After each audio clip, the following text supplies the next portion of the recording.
Charlie's massive paw pressed against little Emma's chest, pinning her against the hallway wall for the third time that morning. When Sarah finally screamed at the Great Dane to get away from her daughter, she had already decided this was the last straw. The dog was becoming dangerous, aggressive, unpredictable. But before she could call the shelter, Charlie did something that made her blood run cold. What they discovered was so shocking, it changed their understanding of protection, instinct, and the invisible dangers that lurk in plain sight. Before watching, don't forget to like, share, and subscribe so you never miss another heart-gripping story like this one.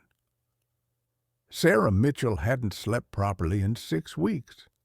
The dark circles under her eyes had become permanent fixtures, and her hands trembled as she poured her third cup of coffee before 9 in the morning. Her husband David wasn't faring much better. The tension between them had grown thick enough to cut. "He did it again," Sarah said, her voice tight, as David walked into the kitchen. Pinned Emma against the wall, just stood there, pressing her with his body like she's some kind of threat. David rubbed his face. "Maybe he's trying to play." "Play?" Sarah's voice cracked. "David, he's 150 pounds. Emma is 3 years old. This isn't play. Something's wrong with him." Zeus had been David's father's dog, inherited after his passing 2 years ago. The gentle giant had always been calm, predictable, almost lazy. But lately, something had shifted. The Great Dane had become obsessive, particularly around Emma. He followed her everywhere, his massive body always positioned between her and open spaces. He paced at night, his nails clicking against the hardwood floors. The whining started around midnight and didn't stop until dawn. "My sister thinks we should rehome him," Sarah said quietly, not meeting David's eyes. "Sarah, no, he was Dad's dog. I promised I'd—" "You promised your father, not a dangerous animal." Her voice rose, exhaustion making her sharp. "Did you see how Linda looked at us yesterday? She practically grabbed her kids and left when Zeus started that circling thing." David had seen it. Their neighbor's face had gone pale when Zeus began his strange behavior, slowly circling Emma in the backyard, herding her toward the house with deliberate, insistent movements. "One more week," David said finally. "Let me call a behavioral specialist." Sarah's laugh was bitter. And if he hurts her in that week? The question hung between them like poison. That night, Zeus's pacing grew frantic. His nails scraped urgently against their bedroom door at 2 in the morning. Sarah jerked awake, her heart hammering. "Make him stop," she hissed at David. David stumbled out of bed and opened the door.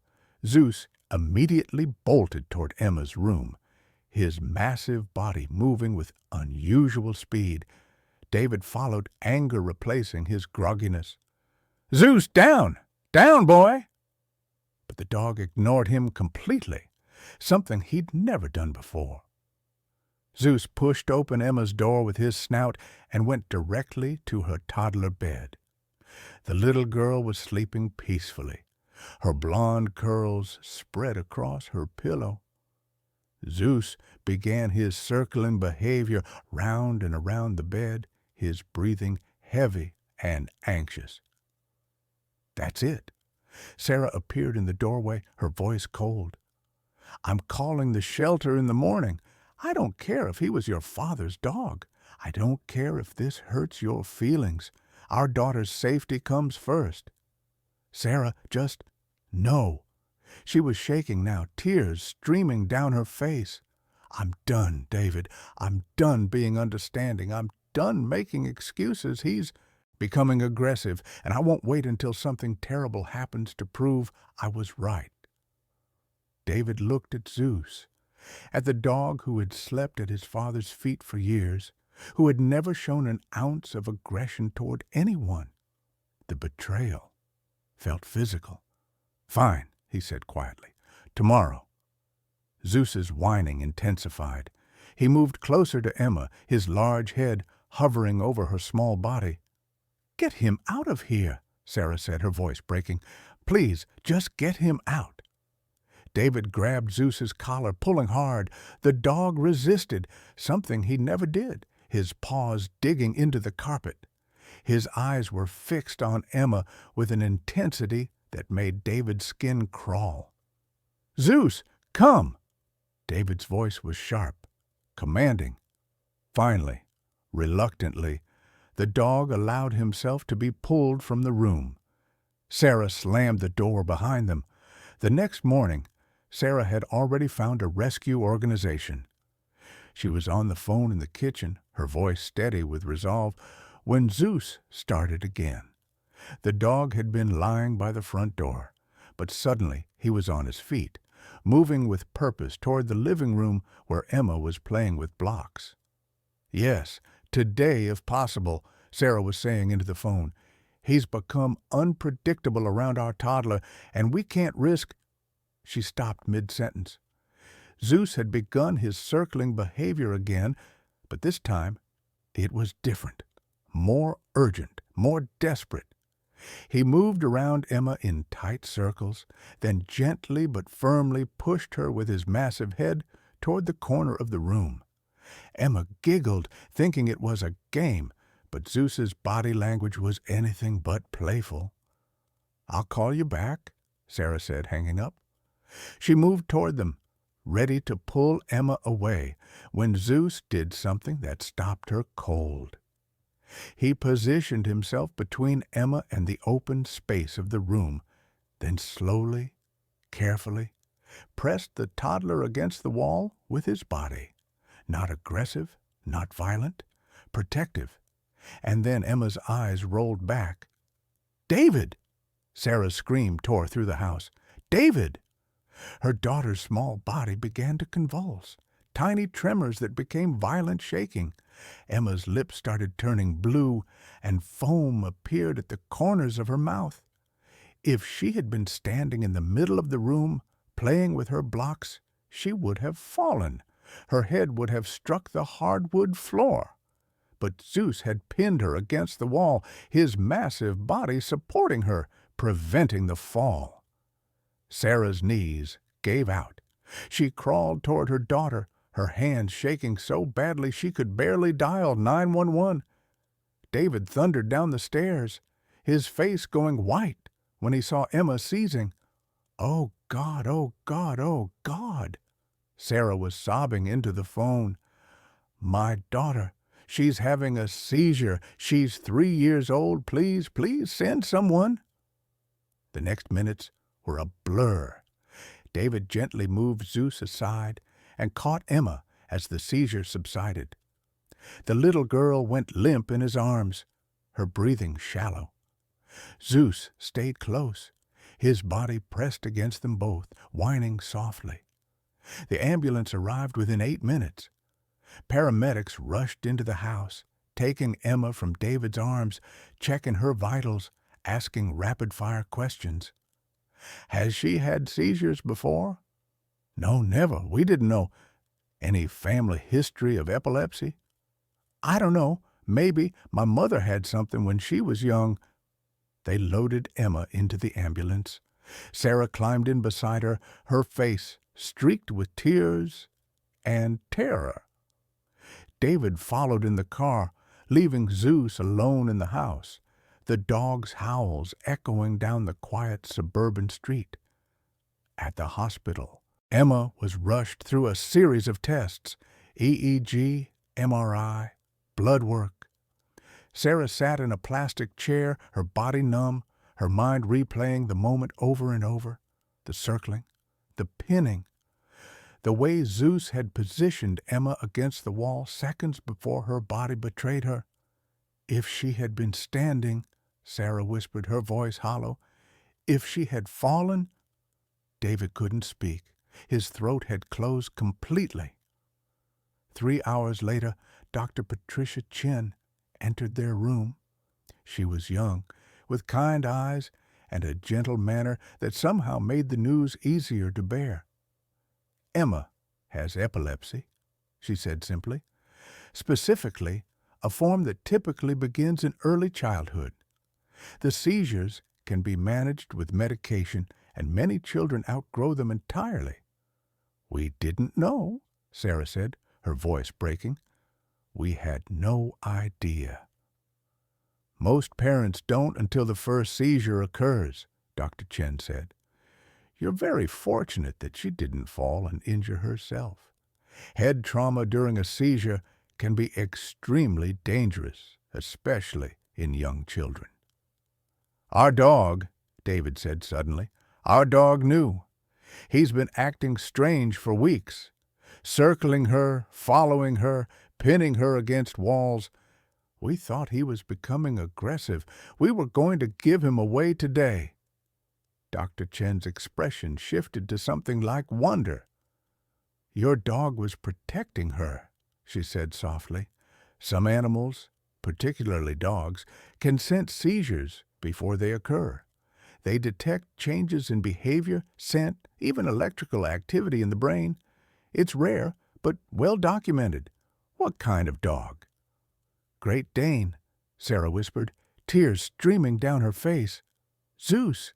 His name is Zeus." "Zeus was giving you an early warning system," Dr. Chen explained. "The circling, the hurting behavior, positioning her against walls. He was preventing her from falling and hurting herself. Dogs like Zeus are sometimes trained as seizure-alert dogs, but many develop the instinct naturally. He was trying to tell you something was wrong." The words hit Sarah like a physical blow. Every moment of frustration, every angry word, every time she'd pulled Emma away from Zeus's aggressive behavior, flooded back. The dog hadn't been a threat. He'd been a guardian. While she'd been planning to abandon him, he'd been saving her daughter's life. "How long before a seizure can they sense it?" David asked, his voice barely above a whisper. "It varies. Sometimes minutes, sometimes up to 20 minutes or more." 20 minutes? Zeus had been giving them 20 minutes of warning, and they'd been too blind to see it. Emma was released that evening with a prescription for anti-seizure medication and instructions for follow-up appointments. Sarah carried her sleeping daughter to the car, while David drove in silence. The weight of their mistake pressed down on both of them like a physical thing. When they arrived home, Zeus was waiting by the door. The moment David opened it, the dog pushed past him, moving directly to Emma. He sniffed her carefully, his tail wagging slowly, and then looked up at Sarah with eyes that held no judgment, only love, only concern. Sarah sank to her knees, wrapping her arms around the massive dog's neck. Her tears soaked into his fur as she whispered, "I'm so sorry. I'm so sorry. You were trying to protect her, and I thought you were the danger. You saved her, Zeus. You saved my baby." Zeus leaned into her embrace, his massive head resting on her shoulder. That night, they moved Emma's bed into their room, and Zeus took up his position beside it. No more pacing, no more frantic whining. He had been heard. He had been understood. Around 3 in the morning, Zeus stood up and began his slow circle around Emma's bed. Sarah and David were awake instantly, watching. 20 minutes later, Emma had a minor seizure, but this time they were ready. This time they understood. And Zeus stayed close, his body pressed against the bed, providing comfort and protection until it passed. Word spread through the neighborhood quickly. Linda, who had grabbed her children and fled, returned with tears in her eyes and an apology. Other neighbors stopped by with treats for Zeus, marveling at the story. The dog who had seemed dangerous was actually a hero, The behavior that had appeared aggressive was actually the purest form of love. Dr. Chen connected them with a specialist who helped them understand Zeus's signals better. They learned to read his body language, to recognize the subtle signs that preceded his more obvious warnings. Emma's seizures became manageable with medication, but Zeus remained vigilant, a constant guardian who saw what human eyes could not. Sometimes the line between danger and safety is guarded not by what we understand, but by what we're too proud to trust. We see threats in shadows and miss the protector standing in plain sight. Instinct speaks a language older than words, and wisdom often comes wearing fur and four legs. What we fear can blind us to what we need most, and judgment can make monsters of our angels. The greatest dangers are often the ones we cannot see, and the greatest gifts are the ones we almost throw away. If this story shook you, moved you, or opened your eyes to the incredible bond between humans and animals, don't forget to like this video, comment your thoughts, and subscribe for more powerful stories. Share it with friends and family, because sometimes the guardian we need doesn't look like we expect, and the love that saves us is the love we almost rejected.